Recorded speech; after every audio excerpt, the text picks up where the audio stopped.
Un appel national à projets visant à sélectionner de nouveaux pôles de compétitivité a été lancé et sera clos très prochainement, soit le 19 octobre prochain.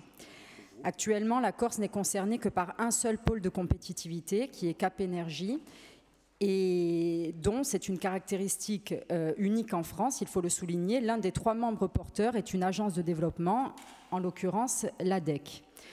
Ce nouvel appel à projet est aussi destiné à réduire le nombre des pôles en privilégiant la fusion de certains d'entre eux, entraînant ainsi un risque pour la Corse, soit de voir disparaître le pôle dont elle bénéficie actuellement, soit d'être diluée dans un pôle tellement vaste qu'elle ne pèsera plus dans ses choix et dans ses décisions.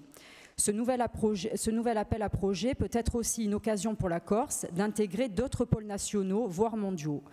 Dans ce cadre, Monsieur le Président, pouvez-vous, d'une part, nous éclairer sur l'action du pôle Cap Énergie en Corse et d'autre part, nous indiquer quelles mesures vous entendez prendre pour préserver les intérêts de la Corse? Je vous remercie.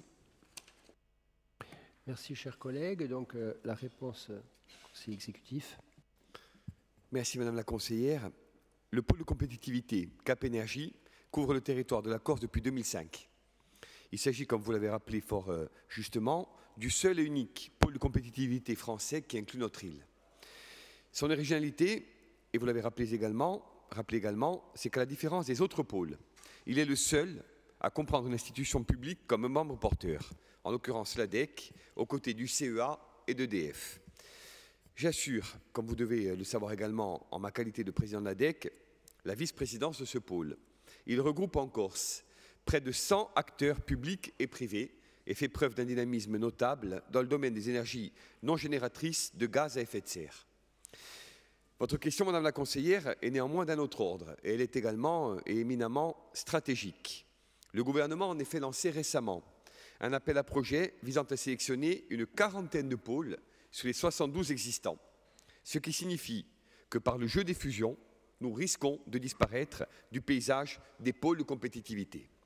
Ceci nous alerte, car ces fusions, si elles devaient nous faire perdre notre place, légitimement occupée au sein de Cap Énergie, avec d'autres pôles qui seraient, eux, situés en région Rhône-Alpes-Auvergne ou Occitanie, nous conduiraient donc à des menaces importantes sur un certain nombre d'entreprises. Je rappelle ici que pour nos entreprises, en effet, l'appartenance à un pôle et la labellisation qui en découle nous confèrent une bonification d'un certain nombre d'autres aides. Aussi nous faut-il agir vite, puisque l'appel à projet en question sera clos le 19 octobre prochain. Votre question vient donc, et je vous en remercie, soutenir politiquement la démarche lancée.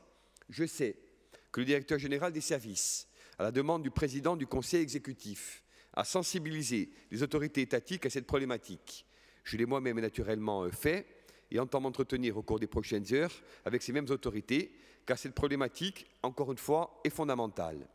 L'aéronautique, l'artisanat, les plantes aromatiques et médicinales, la mer et la croissance bleue, les énergies nouvelles, l'ingénierie financière abordée un peu plus tôt, la silver economy sont autant de domaines où existent également des pôles de compétitivité et dans lesquels la Corse pourrait utilement trouver une place.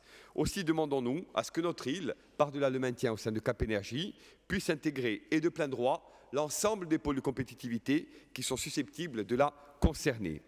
L'idée qui fait son chemin est de reproduire ce qui a été fait par le gouvernement de l'époque en 2005, à savoir conditionner la labellisation de Cap Énergie à la condition expresse de couverture de l'ensemble du territoire national.